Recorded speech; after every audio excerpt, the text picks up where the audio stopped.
Let's go. You're listening to Making Data Simple, where we make the world of data effortless, relevant, and yes, even fun. We're back again at Making Data Simple. Thank you for listening, as always. I think we're going to hit normal program today, normal programming, although there's really no such thing.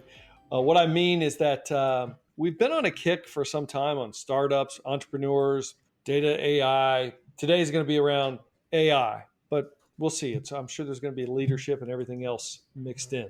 Today, I am joined by Suman Kanuganti. He's the co-founder and CEO of Personal.ai. Let me give him a little introduction, and then I'll turn it over to him as usual. He is a self-described entrepreneur who loves robots, technology, and humans. I'm glad he's got the human parts in there. He is most known for founding Aira, where he scaled AI and AR technology to assist the blind and low vision community. Today, as the CEO of Personal.ai, Suman is focused on empowering every individual to own their intelligence and be their own thought leader with an AI extension of their memory. Oh boy, we're gonna go in deep today, guys. No, thank you for being here, Suman. It's a great privilege. We're gonna learn a lot today. Thank you for having me. I'm looking forward to it. Jump right in with your history. Tell me a little bit about yourself. You know, where you started, what your interests are. Probably, what your skill set is, i.e., where you graduated, and what brings you to today. Wow, you started with history. Well, if it is history, I mean, I was born and brought up in India. My first flight ever was to United States, to Midwest. I went to St. Louis and for my robotics master's at University of Missouri, Columbia. It was quite a shift for me in terms of like growing up in a small, university town back in India, in the southern part of India, to coming to United States to further continue my education. So I think, as you could imagine, by background, very much into education. I have a bachelor's degree in electrical engineering. I have a master's degree in robotics, and soon after that, I graduated. I went to major corporations such as Caterpillar, Qualcomm, Intuit, you name it. But as a technologist myself, I kind of touched a lot of different things. From software development to hardware to systems to even doing some management and stuff like that. Later on, there was a point in time when I was dealing with TurboTax and Intuit, I kind of started developing a passion for creating consumer experiences, like consumer products, specifically around people. I just generally tend to love people and creating, something meaningful, as you read in my bio. So there was a point in time I chose to go get my MBA because I didn't know what to do to be able to create businesses, to be able to create products, and what is my path. So I, I did that. And then soon after that, I started a company called Aira, which was my previous company. So leading into my entrepreneurial journey, the thesis or the philosophy for me has always been, you don't solve the human, you solve the problem. And what does it mean? It's almost like, these experiences or problems that are very close to people, human, in their day-to-day lives. With Ira, it was pretty amazing experience because, if you just think about blind people and blind community, it's the thing about like missing visual information, that they do not have on a day-to-day basis, in real time. And we did exactly that with technology. So it's almost like augmenting, your vision by, remote set of humans teleporting into their lives, using camera technology to be able to create like live descriptions to negotiate with the physical environment, right? So not only is just like going from point A to point B, but also like experiencing Disneyland, going, traveling independently to places, reading children's books to people, right? It goes on and on in terms of like the daily activities it enable. So Ira was about augmenting vision. I think about it personal AI as like augmenting your memory, which is, we do tend to often, create and consume a lot and establish like a lot of relationships every day, but we miss that. And this company extends that philosophy in creating a digital version of your mind to increase access to yourself and to the people around you. I mean, of course, we'll break it down, but that's kind of history and the background. Yeah, we're going to have to break that down. That's pretty deep, my friend. But hey, this is good. Well, let's slow down a bit. Did you say MU, University of Missouri. Mm-hmm. Did you see the KU? Oh, I don't. You see the KU sign in the back of me right here. That's the first thing that I actually saw. I was in Kansas. I came to Kansas as well. I think I also went to one of the games at Kansas. It was a long time ago. But soon after Yep. MU, I actually came to Kansas City. I lived there for a year. I was working in a Oh company. yeah. Yeah, yeah. All right, you're forgiven. I like MU. I like to have a good just a good jabbing every so often. All right, so let's back up for just a minute. What there has to have been something that initiated or triggered you to start Ira. No, There must have been something that triggered you. You just don't start a assist the blind technology low vision community. That's awesome. What was the trigger point? good question. I mean, it takes me back like 10 years ago now. The trigger point was a friend of mine who is blind, and we talk a lot about technology. But, you know, if you remember that kind of history, I was a technologist back then. So this was the time when the Google glasses, the first Google glasses back in year, like Yeah. end of 2013 or 2014 came about. So, I mean, there is a camera that is located like right in front of your eye. What would be the most meaningful use of that camera than to the people who doesn't have that access to visual or vision, right? So that was the genesis of it. We talked a lot and we experimented a lot, and I had my wife actually sit in front of a computer, look at the video that was coming through or streaming through the glasses for Mad Rock. Mad Rock lives in Denver, Colorado, by the way. And we took a walk around, and that was like one of the most beautiful experiments that I've ever done, and that created the company. I'm not making connecting the dots. That's Mhm. awesome. So, but what technology are you providing the individual that is blind? I mean, how does that manifest itself? I mean, they can't see. So Mhm. you're giving AR technology for them to experience surroundings around them? I mean, how does it work? Okay, so how it works is a blind person wears a wearable set of glasses, Yeah. and we connect the blind person to a remote human agent. This agent is sitting in front of a computer. They Uh-huh. are teleported through a dashboard to see everything in the surroundings from the first person point of view of a blind person. Now, this person is providing this like real time audio descriptions of what is going on around you. So So the they blind person can describe it. negotiate. Yep. Oh, keep going then. Sorry.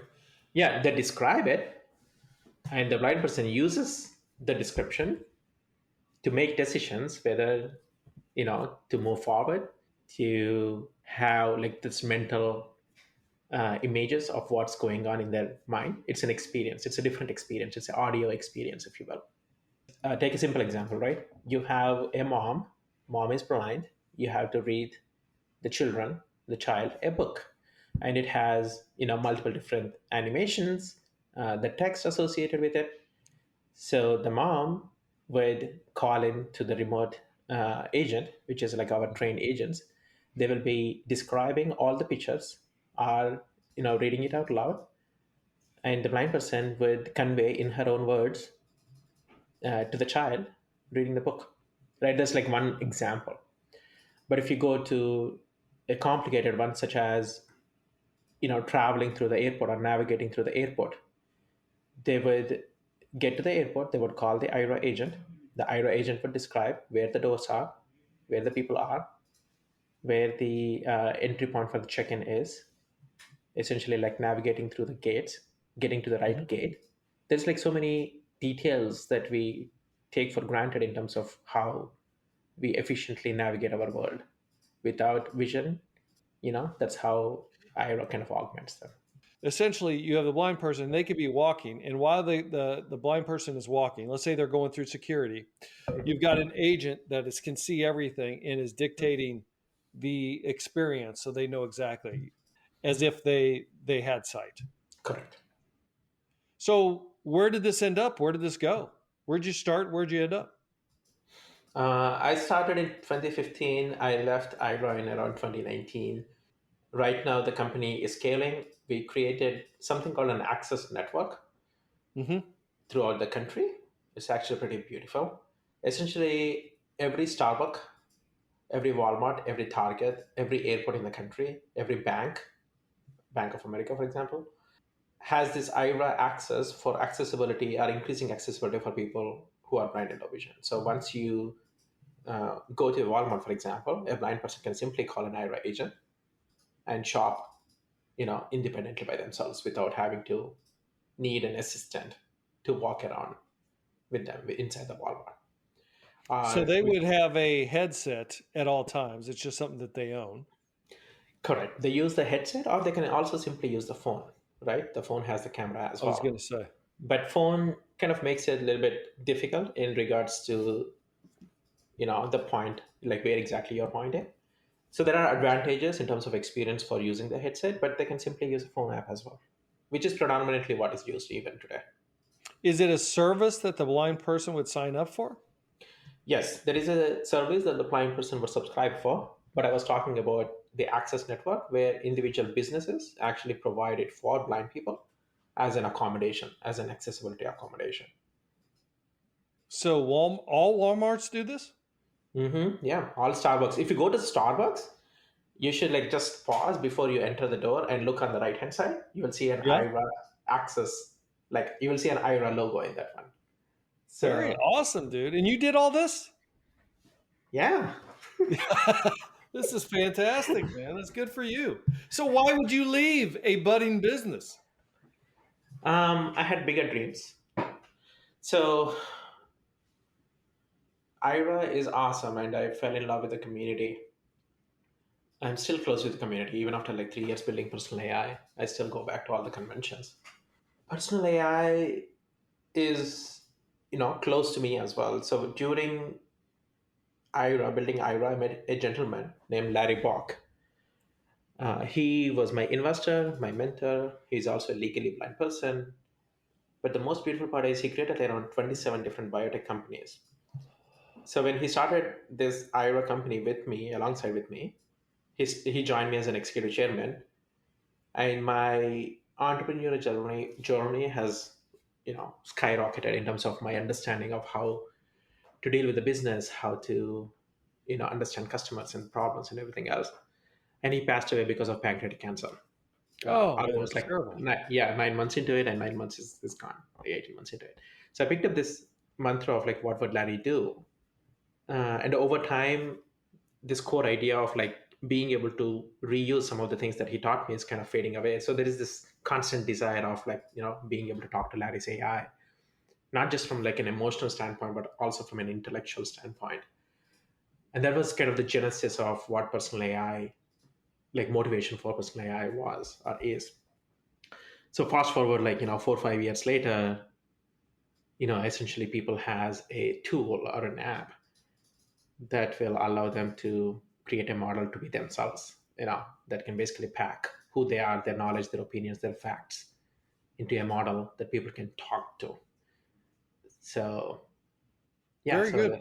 yeah. Well, before we get into there, all right, so we'll hit that. We'll hit that hard. But just to finish up on Ira, was Mhm. there any AI involved? There was AI involved. So AI was involved. So for example, let's say a blind person walks into a restaurant, right? The AI on the agent side of the dashboard would automatically fetch relevant pieces of information that is needed for that particular blind person. So that the exchange of the data is faster. You are not relying on, you know, the blind person holding up the menu, for example, right? And there are always almost like previous preferences for the blind person of what they would eat. So it would surface on the dashboard. Back then, the AI was pretty naive. I would say we incorporated some object recognition technologies, like being able to look at a particular cup of coffee and say it's a Starbucks coffee, but that was not like um, super enriching. When the alternate option was a trained human agent was giving you like live descriptions. But today, I would do more, AI functionalities for people who are blind, given the advancements in where AI is. So AI was around like 30-40%, if you could imagine, and 60 to 70% was human. So it was a hybrid solution. That's why it's AI, artificial intelligence, and remote assistance like RA. So yeah, it's a hybrid solution to solve the problem. That is pretty awesome. Good work. Do you still own part of the company, or did you leave it clean? No, I still have part of the company. Although day to day, I'm not. Of course, investors would have problem with dealing with multiple different companies, and I don't have capacity to do that as well. But I'm close to the community, so I think that's kind of what gives me energy and Did keeps you me have a afloat. co-founder or just a co-investor when you did that company?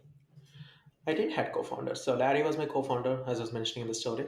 Yeah. But I had Yuja and Watson, and my brother was also initially the co-founder. So we all came together, putting together the solution like way back in 2015.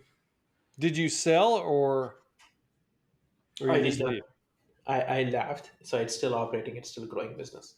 How big did you get it? What's the size of the company, if you could During say? my time, it was $70 million. 70 million, man. Congratulations. That's a pretty good success. All right. If you're good, then let's pivot to your most pressing opportunity, which is personal AI. Before I do this, I would be remiss. Anytime you talk about AI, and even if you're not talking about AI, somehow you got to say Chat GPT. So we got to get that out. There's Chat GPT. Again, we've said it. Any comments, any observations in the industry right now with the inflection point of Chat GPT? Has it helped? Has it hurt what we're about to go through in personal AI? Or you say it is what it is? I think it helps. Here is the reason why. ChatGPT approach to what it is doing, it's different or maybe exactly opposite to personal AI. But fundamentally, the AI technologies, overall awareness around the AI, overall, some of the common elements of the use of the AI, I think it's still the same. My analogy would be, you probably have like a mainframe computer, 30, 40 years ago. But then later on, you had these personal computers. But the interfaces, if you will, like such as keyboards, such as mouses, those kinds of like stay.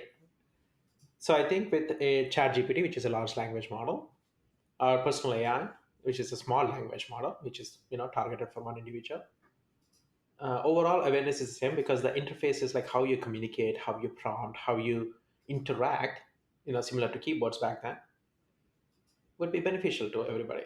It's just different approaches solves different problems. Sounds good. So, folks, as I'm talking with Suman here, in the background, he's got like a neon sign that says Personal.ai. Very cool sign. So, tell us fundamentally, what is personal AI? Fundamentally, personal AI is a model. It's a language model, and the goal of this language model is to be like you. What does it mean? It is to learn your ways of expression using your own knowledge, using your own opinions, as well as using your own facts. For example, we kind of touched on ChatGPT. ChatGPT is trained on internet of data, right? If you ask ChatGPT who you are, it may not know you. If you ask ChatGPT what is your favorite restaurants to go to, it may not know you. But your personal language model is tailored, is basically created to learn to be like you. Are you suggesting we don't know ourselves? We probably do know ourselves, but we probably do not have enough capacity to keep up with the information or who we are. So the core idea is 80% of who we are and what we create, what we consume is forgotten and is lost. So the experience that we have created is essentially a simple communication experience. Let's take a simple example, right? Like we've been communicating about Ira, right? You probably still have questions to me, or you probably want to like recall some of the stories that I may have shared with Larry Walker, Ira, and by this time you already has forgotten. So you would probably send me a message or a text message, and then I could choose to like type all those things again to you. Or in this case, because I have my own personal AI, based on what you ask me, it will automatically draft me a response. So I can simply review it and send it to you. It is still my mind, it is still my voice, It's still like my authentic expression and experience, except that it is helping me, quickly draft these responses and send it. And sometimes that information that my AI will be able to fetch is probably forgotten because we are also human beings, we forget things.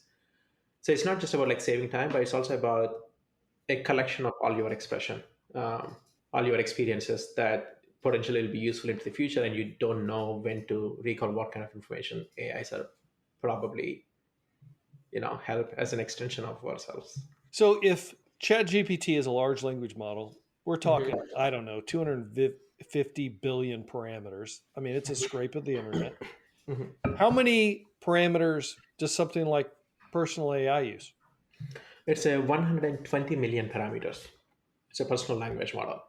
And it's a very good question because that will give you the contrast of how personal is this personal language model versus a large language model, 170 billion, I believe it's a GPT-3, and there is 4 as well now. So if you see, 120 million versus 170 billion, right? Obviously, that's the level of, I guess, difference in these models. And by the way, we do not share the data between people, right? Every person has their own data.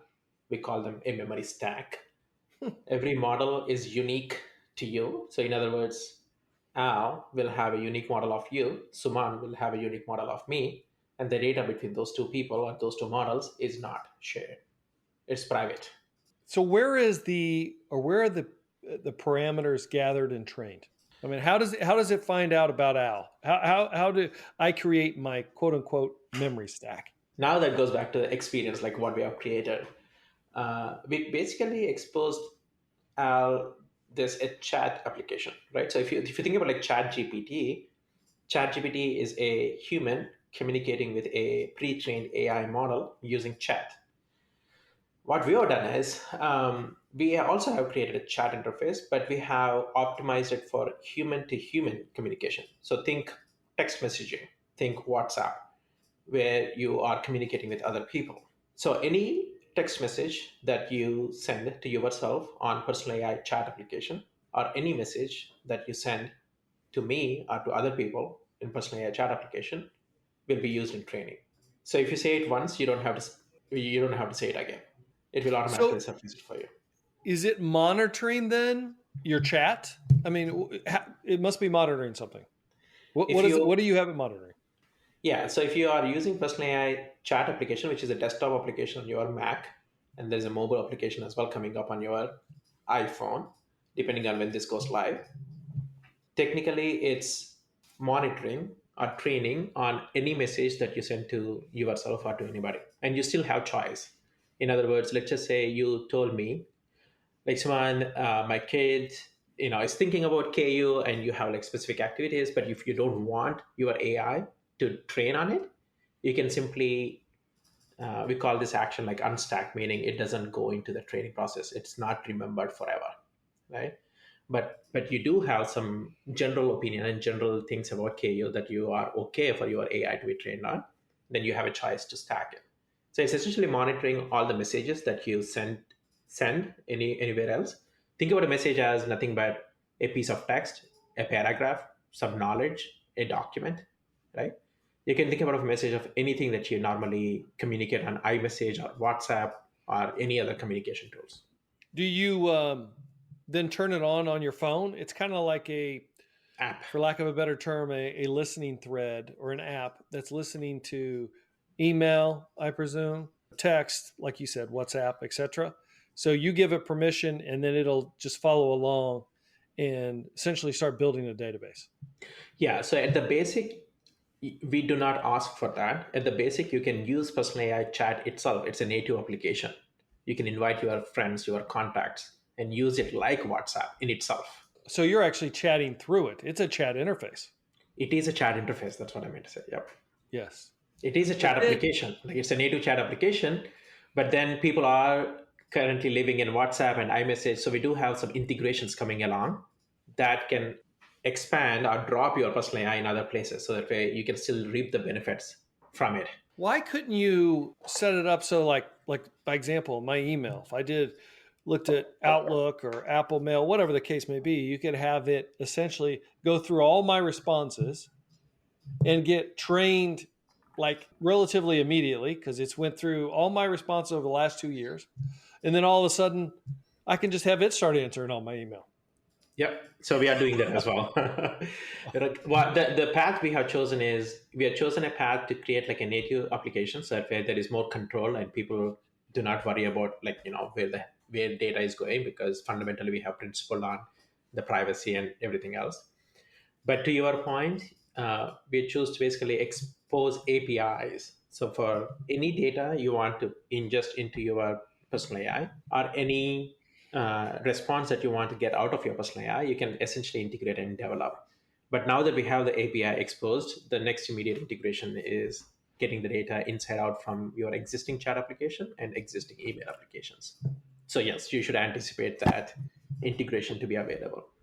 For example, as of today, the data can be ingested. Like if you have a Twitter account and if you're a tweeter, it will basically get all your tweets and bootstrap, and boop, you already have a good model that kind of knows your views and opinions and style. We also have like Google Drive integration. Yep. Mm-hmm. So when do you pivot to using it? In other words, when can you leverage the training that Personal AI has done for you? All right, so it knows you now. It's developed your parameters. It's got 120 million or whatever it was parameters. It's ready to go. Now, how do I use it? Yeah. So the experience that we are encouraging people to do it is start messaging, start chatting, and then it will learn even with one memory, like even with one piece of information that you already said once, it will surface for you when somebody else asks you about the same question or the same thing. So you can start it on day one and then slowly build it over, because it functions like a chat application. So I think the question you're asking is at what point or when or why I should switch from using a WhatsApp to using Personal AI.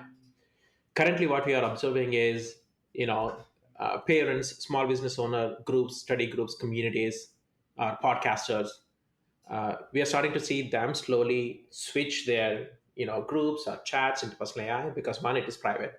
Two, you have your AI continuously training, and there is a launch concept, which is when you create a group like a WhatsApp group, you're not only interacting with people around you, but also interacting with your own AI that is continuously developing and building. So is that to say, if I'm in Personal AI as a chat interface, my friend Scott sends me a text, it will make a suggestive response, and I can either use that or not?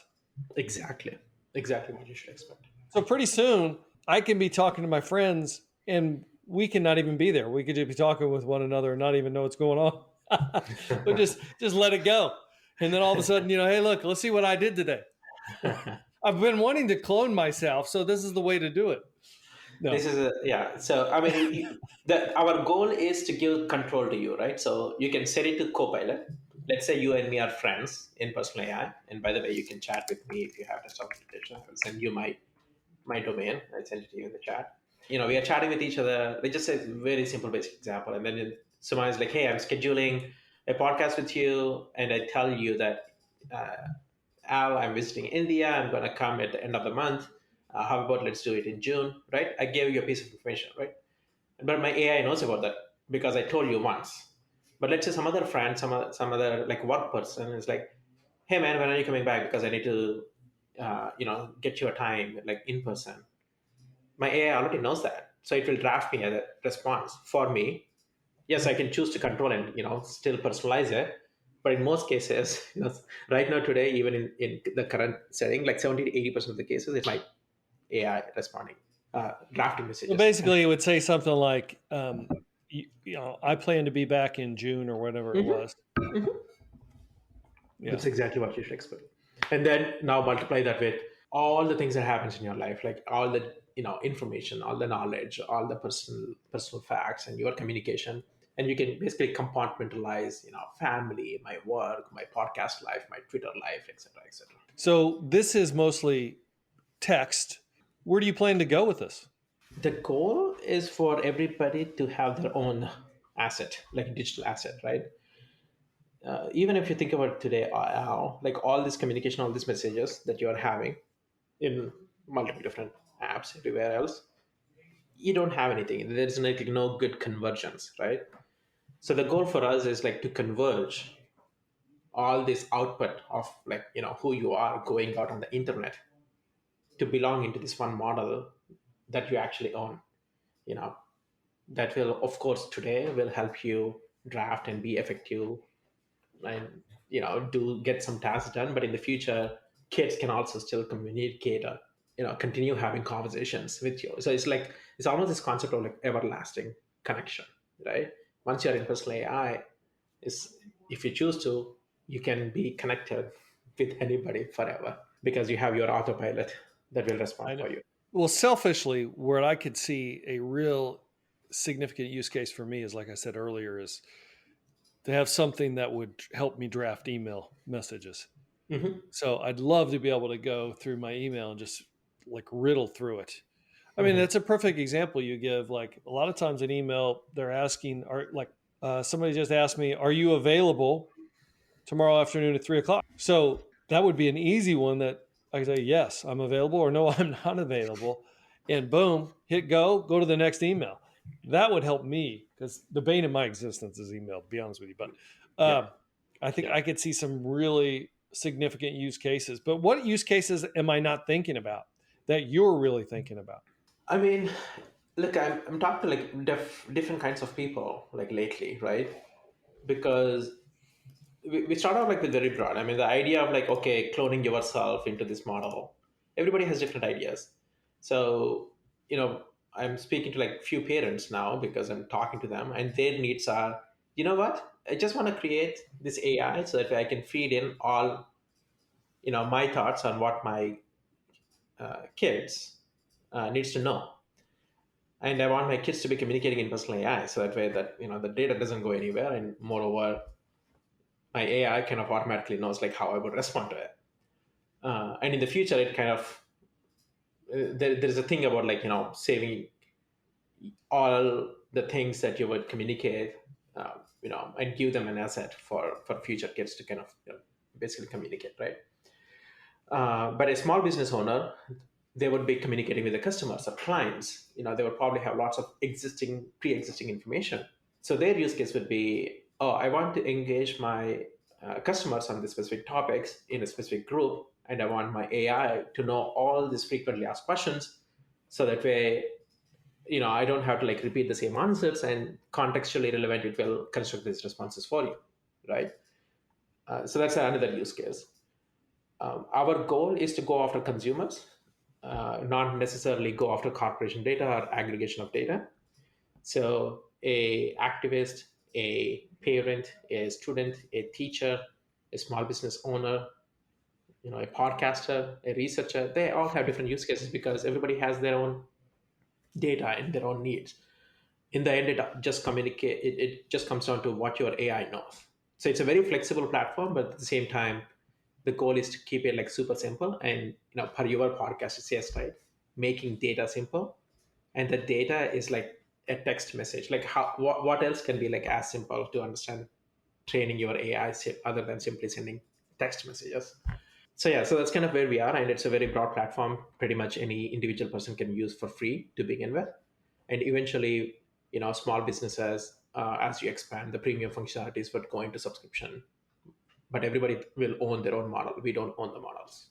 What's interesting to me is I got a question on that, but is that I could see that use case that you mentioned where if you did have, especially young kids, and you were doing texting between your kids in personal AI, you are essentially creating a database of guidance and Hmm. direction towards kids that they could reference later on. Yep. Yep. It's almost Even all. to, Mhm. even if it was generative AI, even, this could be dangerous, but just like ChatGPT or anything else like that, it could finish your sentences even if it didn't have the answer in the future. What do you think Dad would say? I mean, which is a little dangerous, but I mean, because that's where uh, I think ChatGPT gets a bad rap, probably rightfully so. What's it called? not intuition. What's the word? Hallucination. Hallucination. With the hallucinations. Yeah. But on other times, maybe you want some of that hallucination. Maybe dad is no longer around for whatever reason, and you would want to know what he would say. Get some Yeah, advice from dad. that's exactly right. So here is a beautiful part, right? So we have incorporated ChatGPT as part of the platform. So what does it mean? Let's just say, you know, your kid asks you for a particular guidance about a specific thing, but you do not have that within your data corpus. It does consult with large language models and construct a response for you. But then how would you know? Well, you would know with something called a personal score, meaning every response, even in draft state or in the autopilot state that your personal language model constructs, has a score. It ranges between like 10% all the way till like 90%, right?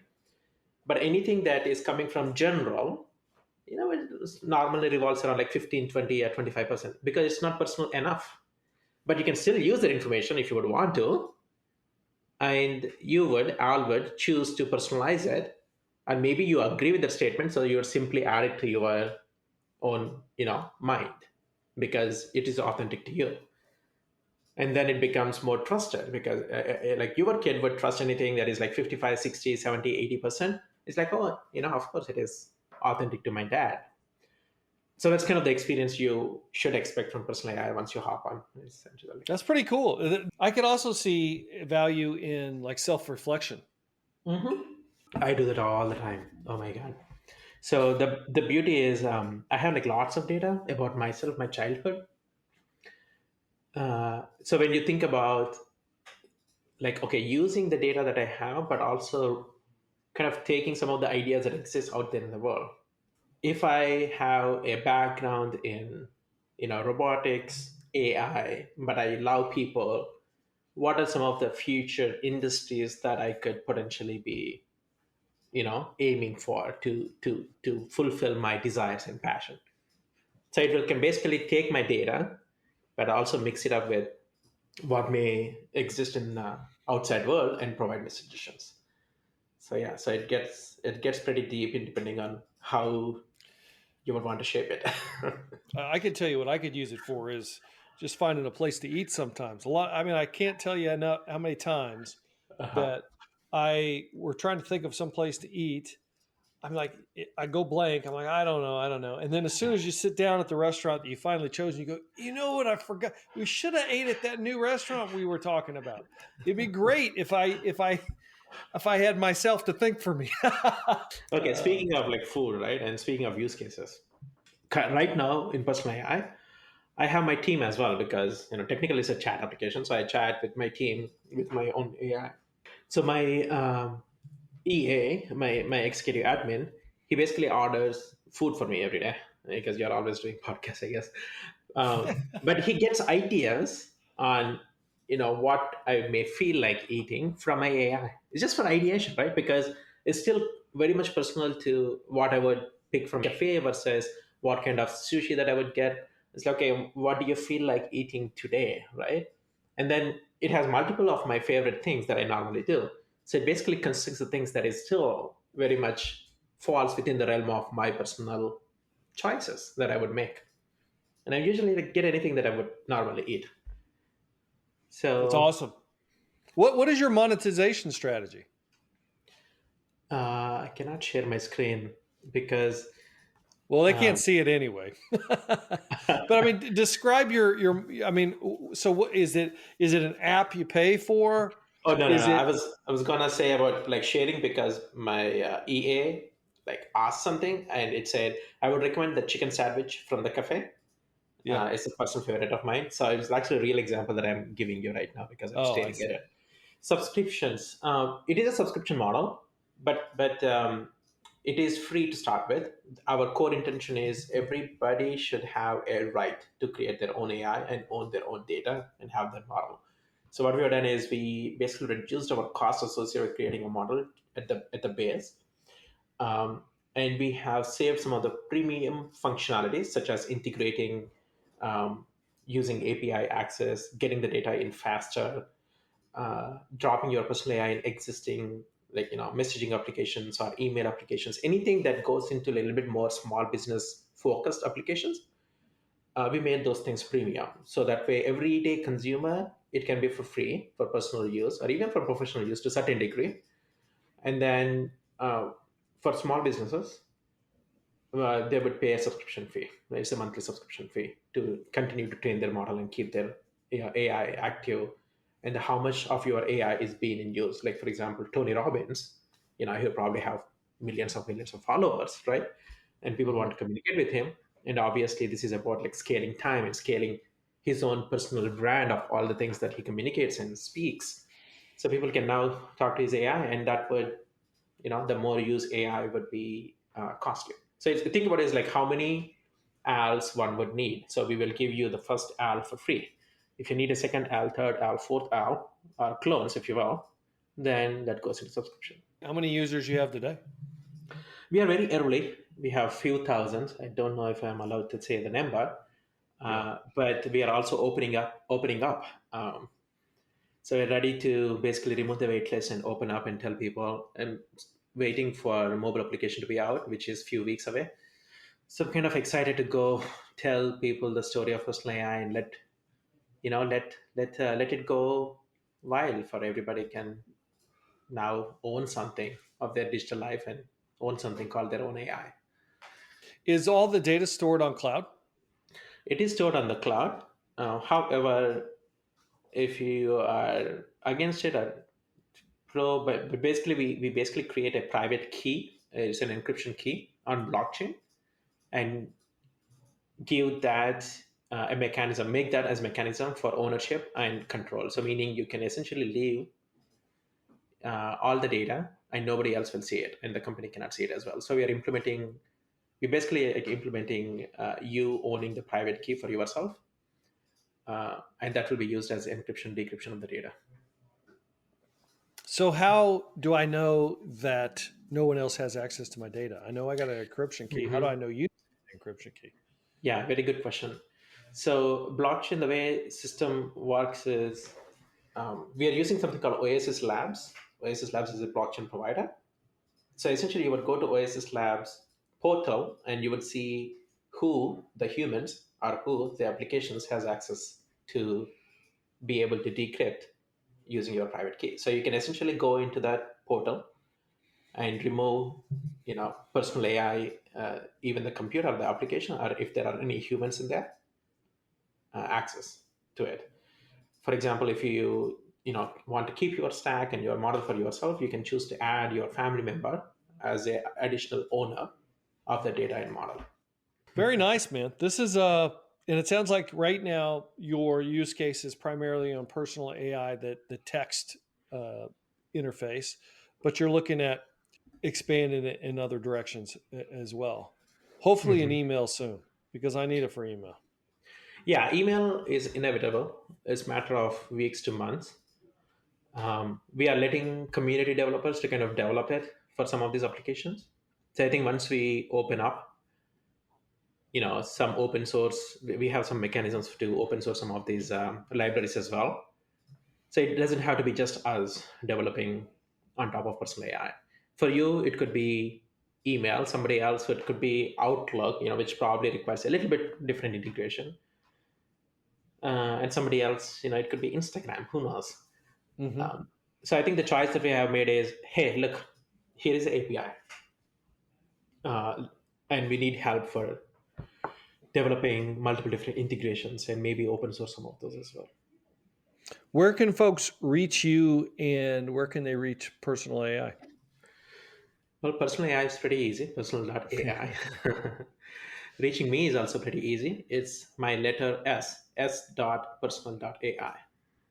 So if you actually go in there, you will see a link to chat with me that will basically add me as a friend, and we can communicate within Personal AI text system. Sounds good. Do you have anything that you'd like to share in terms of communication outside of Personal AI, like LinkedIn or anything? Oh yeah, sure. I mean, Suman Kanuganti. I'm on LinkedIn. I'm on Twitter. Suman Personal AI, as well as I have a Facebook as well, Kanuganti Suman. But if you just type in Suman Kanuganti, I think it will spit out everything. but I would, obviously choose to communicate in personal AI itself. What's your where do you think this business is going to be in 3 years? What's your hopes and dreams? I mean, if you ask me where it should be in 10 years, I would say every person should have their own personal AI. If you ask me, okay, in 3 years, depends on how well we execute and what kind of support we get in terms of making this go viral with every single person having it. So I would say, I don't know, a few 7 to 8 digit people would start creating and developing and using their own personal AIs for their own benefits would be my targets or hopes.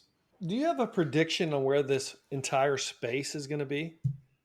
I mean, there's a lot of startups. We got ChatGPT that has gotten everybody interested. I mean, everybody should have known this was somewhat coming, but you don't know until you see it and you can feel it. And I think ChatGPT has been an inflection point from that standpoint. Here at Yep. IBM, I mean, it's been really good for us because it brings in closed domain systems, kind of like what you're talking about, personal AI, Mhm. Mhm. where we're solving business problems for the enterprise. So it's been great. It's been a great advertisement. But look, there's a lot of new startups. Yours is completely intriguing. Awesome. I'm glad that you're on this endeavor. What do you think's the prediction of what the future is going to look like? What are we going to see? So I believe pretty much every business will have some sort of AI integrated into their offerings or their services. I also believe there will be winners and there will be losers. But there will be two schools of AIs that will likely develop. One would be like general, large, general use models, such as large language models. I think those continue to develop. But clearly, we are already seeing penetration in the corporations, like closed domain models that like you are talking about. And then there is personal AI, which like even close to an individual or private we are talking about. I think the future, from my perspective, the hardware that we are accommodating in our own lives will capture more and more data, right? Because not just the computers, we have our phones and we have our wearable devices. So we'll start capturing more and more data. But we will also see more and more data kind of getting aggregated to make things easy for us. And from a personal AI perspective, we want to be able to aggregate individual data and put that in the models. And the future may be, hey, it's not about when you open a particular app on an iPhone or open a particular experience, you are making API calls to a service or sending data to a service to get the service, such as your GPS location or your data or your restaurants or whatever it is. But those services are actually making an API calls to you, right? To your AI or to your business AI. So I think the next level of interactions would likely be not over APIs, but it's almost like AI APIs that are built on top of individual AIs. Either it be business, either it be brand, either it be individual, or either it be large language models. So I think that's the shift that we are probably going. Anything about this scare you? The scary part is the data ownership. If you don't know where the data is heading to, if you don't know who is owning what data, and if you don't know what's the attribution of the data is from the output standpoint, you should think about it twice. That's good advice. You don't think these My, hallucinations are going to get out of control by which we don't know what's right and what's wrong? it will, and that's one of the reasons why attribution is important. So you got to make choices depending on what your life is, depending on what you're trying to achieve. If it is simply fun, hallucinations are fun. But if you are, if you want to, hold people accountable for the things that it is saying, even, if it's recommending something, saying a fact, saying an opinion, then you need to have attribution. Terminator, I don't think so. I think about it as technology is always going to be a foundation, meaning humans are always smarter and builds on top of what technology offers us. Um, so I don't see a world of Terminator as much as uh, the things that we build. Now we have a additional technology foundation. Earlier it was, computers, then internet plus computers, then platforms. Now it's computers plus AI. So we'll be building things on top of it. Wow. You think computers are going to get more distributed with Yeah, AI on that's top? In other words, you think we'll actually move away from cloud? No, but I think what will happen is there will be more penetration of personal computing in our lives. So just think about how many devices that you had 10 years ago and how many devices that you have right now, like that you own at your home. Okay? You're probably like laptop. And now think about how many of those devices are connected devices. When I say connected, it's connected to the internet. So there is some sort of a data exchange going back and forth. But I think what may happen is there is more of computational power that gets closer to devices that are in our pockets. So there will be less need of going to the server, traversing it across the internet, and internet will become mostly like an exchange, like the basic exchange of any human to human or human to business communication. Hmm. But the computation will likely move more and more closer to our devices. So a true Internet of Things finally becoming reality with AI built on top and compute and storage at the source. Exactly, and there are like good amounts of efforts and research that is happening for having these chips, uh, not only on your iPhone devices, but also there is IoT edge focused models, chips as well that are coming, and that's our inevitable future. Which is personal AI models are so small, we just want to run it on your phone, so you own everything inside it, and that's your brain that you're carrying. Any books you recommend or any literature you'd say, hey, look, if you're in the space or whether you're not, I mean, just one of your favorite books, I'll take anything as we wrap up. I'm in the space of like experiential and creating, so I think I'm more less. I like to say Yuval Harari Sapien series, Homo Sapiens. I Yes, think that is awesome. I really love it because it just puts you into a future time that you can kind of work backwards on to achieve this future. What are the things that we would need to build, or what are the things that will likely happen? So I think it will give a very good macro perspective on how we should be, or what kind of actions or projects or things that we should be working on today.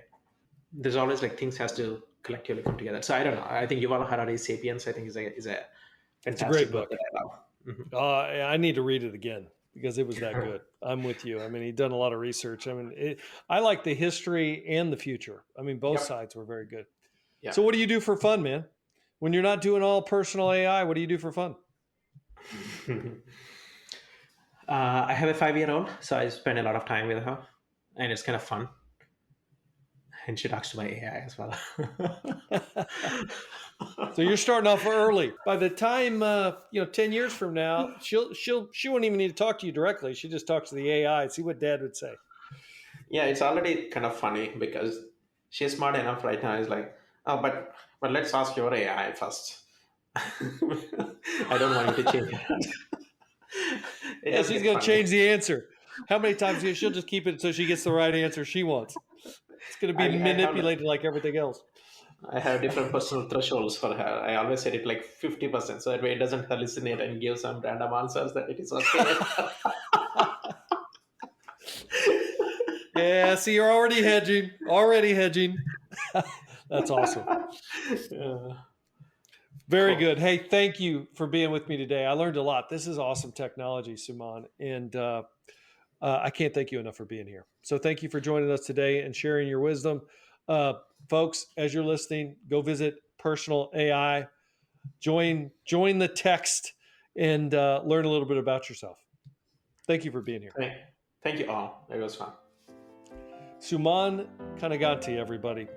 Thank you for listening. Hit me on almartintalksdata@gmail.com. I'll see you on the podcast. See you all.